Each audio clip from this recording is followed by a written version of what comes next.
ನಮಸ್ಕಾರ ಸ್ನೇಹಿತರೆ, ನಮ್ಮ ಮೈಥಾಲಜಿ ಮೀಟ್ಸ್ ಮೀ ಚಾನೆಲ್ಗೆ ತಮಗೆಲ್ಲರಿಗೂ ಸ್ವಾಗತ.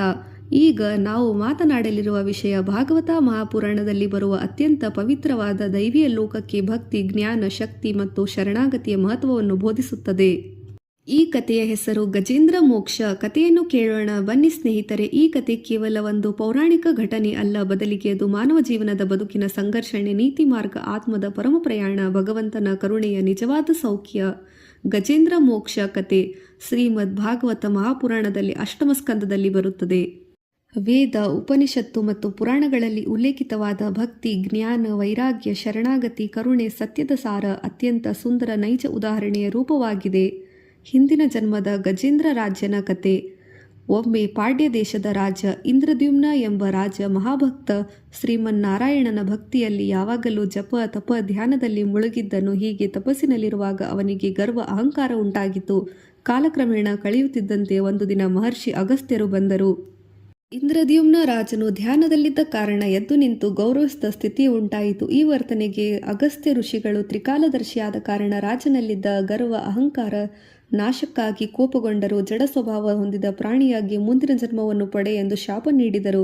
ಈ ಶಾಪದ ಸ್ವರೂಪ ಪರಿಣಾಮವಾಗಿ ರಾಜ ಇಂದ್ರದ್ಯುಮ್ನನು ತನ್ನ ಮುಂದಿನ ಜನ್ಮದಲ್ಲಿ ಮಹಾಬಲಶಾಲಿ ಗಜ ಆನೆಯ ರೂಪದಲ್ಲಿ ಗಜೇಂದ್ರ ಎಂಬ ರೂಪದಲ್ಲಿ ಪುನರ್ಜನ್ಮ ಪಡೆದನು.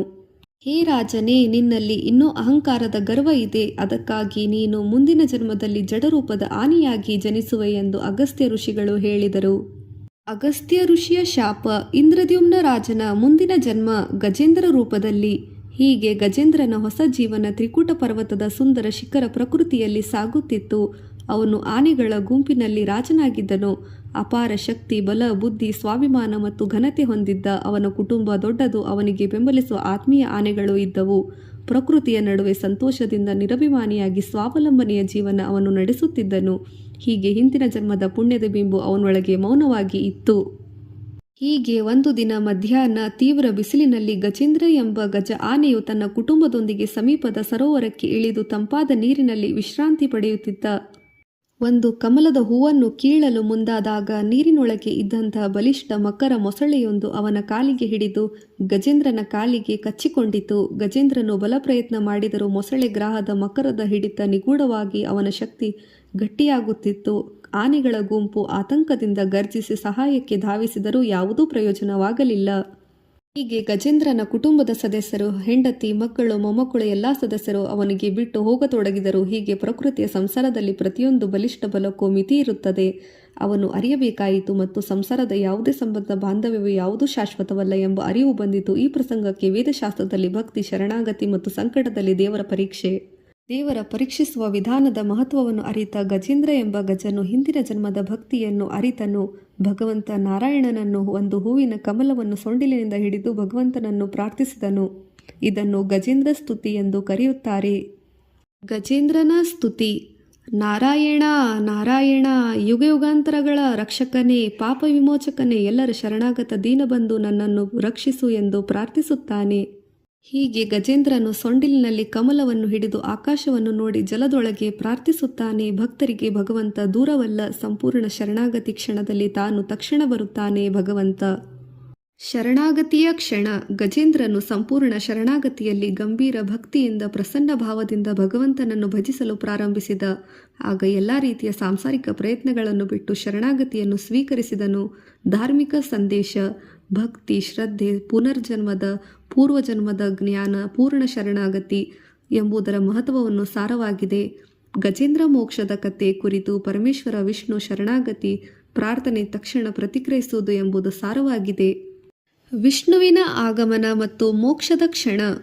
ಗಜೇಂದ್ರನ ಸಮರ್ಪಿತ ಶರಣಾಗತಿ ಸ್ತುತಿಯನ್ನು ಕೇಳಿ ಭಗವಂತ ಗರುಡನ ಸವಾರಿಯಾಗಿ ತತ್ಕಾಲ ಧಾವಿಸಿ ಶಂಖ, ಚಕ್ರ, ಪದ್ಮ, ಕಮಲವನ್ನು ಹಿಡಿದು ಆಗಮಿಸುತ್ತಾರೆ. ಸುದರ್ಶನ ಚಕ್ರದ ಮೂಲಕ ಮೊಸಳೆಯನ್ನು ಕಡಿದು ಹಾಕುತ್ತಾರೆ. ಆತನಿಗೋ ಮುಕ್ತಗೊಳಿಸುತ್ತಾರೆ. ಹೀಗೆ ಗಜೇಂದ್ರನು ತತ್ಕಾಲ ಸಂಕಟದಿಂದ ಹೊರಬರುತ್ತಾನೆ. ಹಿಂದಿನ ಜನ್ಮದ ಮೊಸಳೆಯು ಯಕ್ಷರೂಪನಾಗಿದ್ದು ಶಾಪದ ಕಾರಣದಿಂದ ಮಕರವಾಗಿ ಮೊಸಳೆ ರೂಪವನ್ನು ತಾಳಿದ್ದನು. ಈ ರೀತಿ ಹಿಂದಿನ ಜನ್ಮದ ಶಾಪದಿಂದ ಯಕ್ಷನಾಗಿದ್ದ ಮಕರವು ಮೊಸಳೆ ರೂಪದಲ್ಲಿ ಮುಕ್ತವಾಯಿತು ಮತ್ತು ಗಜರಾಜನ ಉದ್ಧಾರವಾಯಿತು. ಈ ಪ್ರಸಂಗವು ಭಗವಂತನ ದಿವ್ಯ ದರ್ಶನ ಮತ್ತು ಶರಣಾಗತಿ ಸ್ತುತಿ, ಕೃಪೆಯ ಸಾಗರ ಭಗವಂತ, ಭಕ್ತಿ ಮತ್ತು ಕರ್ಮದ ನಿರ್ವಹಣೆ ಸಂದೇಶವನ್ನು ನೀಡುತ್ತದೆ. ತತ್ವದ ಸಾರ. ಈ ಕಥೆಯ ನೈತಿಕ ಮತ್ತು ಆಧ್ಯಾತ್ಮಿಕ ಅರ್ಥಗಳು. ಗಜೇಂದ್ರ ಜೀವ, ಮನುಷ್ಯರು, ಮೊಸಳೆ, ಅಸಹನೀಯ ಕರ್ಮ, ಅಹಂಕಾರ, ಅಜ್ಞಾನ, ಸಂಸಾರಿಕ ಅಲಕ್ಷ್ಯ ಸಂಕೇತ. ಸರೋವರ, ಸಂಸಾರ, ಜಗತ್ತು, ಮಾಯೆ ಪ್ರತೀಕ. ಗಜೇಂದ್ರನ ಶರಣಾಗತಿ. ಇದು ಜ್ಞಾನ, ನೈಜ ನಿಷ್ಠೆಯ ಭಗವಂತನ ಸಾಮೀಪ್ಯದ ಸೇರುವ ಸರಳ ಮಾರ್ಗ. ಹೀಗೆ ಗಜರೂಪದ ಗಜೇಂದ್ರ ಮೋಕ್ಷಗತಿ ಪ್ರಾಪ್ತವಾಗಿ ದೇವರ ಕೃಪೆ ಆಶೀರ್ವಾದ ಪಡೆದನು. ಅಂತಕಾಲದಲ್ಲಿ ವೈಕುಂಠ ಪ್ರಾಪ್ತವಾಯಿತು. ಗಜೇಂದ್ರ ಮೋಕ್ಷ ನಮಗೆ ಕಲಿಸುವ ಪಾಠಗಳು. ಗಜೇಂದ್ರನ ಸ್ತುತಿ. ನಾನು ನನ್ನಿಂದ ರಕ್ಷಿಸಿಕೊಳ್ಳಲಾರೆ, ನನ್ನನ್ನು ಕಾಪಾಡುವವನು ಪರಮಾತ್ಮ ಒಬ್ಬನೇ ಎಂಬ ಅರಿವು ಮೂಡಿತು. ಅಹಂಕಾರ ಎಷ್ಟೇ ಇದ್ದರೂ ಅದು ಪತನಕ್ಕೆ ಕಾರಣ.